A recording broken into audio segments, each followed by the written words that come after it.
Good to see you. Most gracious. Thank you. Well, good morning, everyone. I'm not going to do all 31 flavors for you, as they're not in my prepared remarks. Frankly, I learned a lot, actually, from that job working scooping ice cream. Things that you all know, right? Work hard, tell the truth, perform to your level best at every moment, and often that will lead to good things in your life and in the life of the team that you're a part of or the business that you're working to help succeed. Thanks to Secretary Ross for the very kind introduction. Thank you to all of you, the international investors who have traveled so far to come here and be part of this, as well as the friends that we have here today from the American business community. Thank you, too, to all the governors and our state-level representatives who have joined us from all across the United States. It has truly made this event special. And as Wilbur said, I was a congressman. I was the director of the Central Intelligence Agency. But I still consider myself at heart a manufacturing guy. For a decade and a half, I ran two manufacturing companies in Wichita, Kansas. The first aerospace manufacturing business. It was a machine shop. We welded. We had mills and lathes. We sold to Boeing and Lockheed and Cessna and Raytheon and Gulfstream and all the airframe manufacturers all across the world.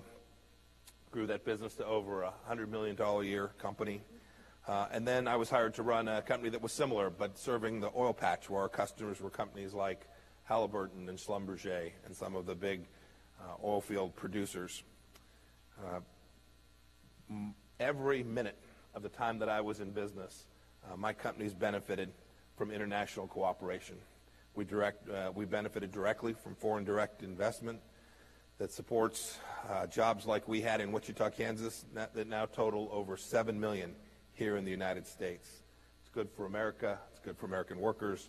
It's good for the investors as well. So you all are asking why the Secretary of State's here today. I've heard from the Secretary of Treasury and Secretaries of Commerce, but you must know that global business depends on successful international relationships. You're looking for the places where you can find the best talent, the most capable people, who has the most transparency, the rule of law, which private sector places have the greatest global brand exposure, and ultimately where can I get the best ROI for the investments that I'll make. It won't surprise you that I believe deeply, and I believe that I can prove here this morning that that's the United States of America.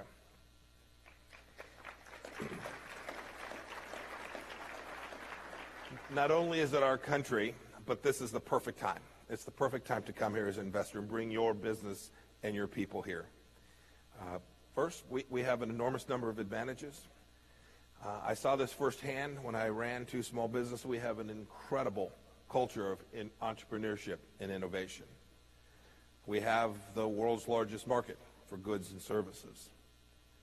We have enormous political stability and a rule of law that is unrivaled. And we have world-class colleges and universities and technology centers. And we have, along with our international partners, developed a financial system and an economic model that is driven by the private sector. These assets have been the lifeblood of America for many years. And President Trump's policies, his economic policies, have made our advantages even more of a force multiplier for prosperity. There's a myth of American retreat from the world, and I have to tell you, it is just a myth. President Trump's agenda is the most pro-business, most pro-international trade of any president in history. It's been a game changer for the American economic landscape, and it is one that your company will want to be a part of.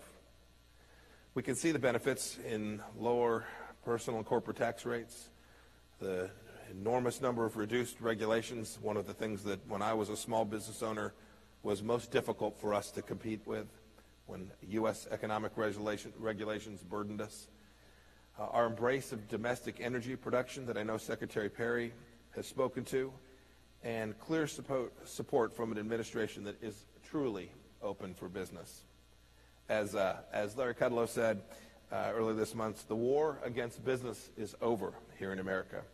The war against success is over, and the war against energy is over.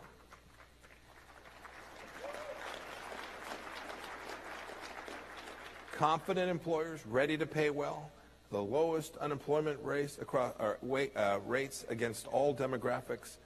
These are dividends of new policies and a changed attitude, creating a new renaissance of American and global prosperity. As a result of the President's policies, international companies and investors are already coming here full speed. You'll want to make sure you get here at the front of the gold rush, too.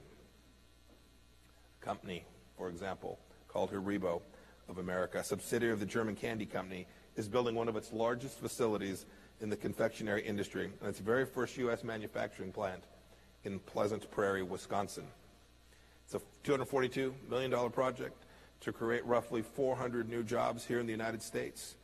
And Scott Walker said this new facility will be one of the largest investments in new operations by an overseas company in Wisconsin's history. And he promised me there would be more to follow. On the East Coast in Raleigh, North Carolina, will be the home of North Carolina Technology and Innovation Hub, built by India's IT and consulting company, Infosys. As part of its plan to create 10,000 American jobs over the next 2 years, Infosys plans to hire 2,000 Americans for its Raleigh hub by 2021. The company has also partnered with North Carolina Community College System to create a customized program to recruit and train and ultimately hire the workforce of the future. And we're pleased to have representatives from Infosys here with us today. The Trump administration is committed to an environment for business that will keep generating this kind of prosperity. It means a lot, because in my role as Secretary of State, I recognize that only an economically strong America can fulfill its commitments to our allies and deter our aggressors from imperiling the global good. When countries cooperate for economic success, it strengthens our alliances. Prosperous partners have a greater ability to confront real security challenges that we all face and threaten each of our countries. And these threats are real, whether that is terrorism, illegal migration, or rogue state actors. We need robust economic growth amongst our partners and allies to push back. And the State Department is a key player in facilitating commerce that benefits both the American people and our partners. We have 200 economic and business officers in Washington, D.C., and over 1,500 economic officers that serve in over 190 countries around the world. Many of them are specifically dedicated to helping international businesses and investors navigate the global commercial space and understand our market here in the United States. Reach out to them. They'll help answer your questions. They'll resolve concerns. They can connect you with investment specialists throughout the United States government. It is an important part of the State Department that I am now privileged to lead.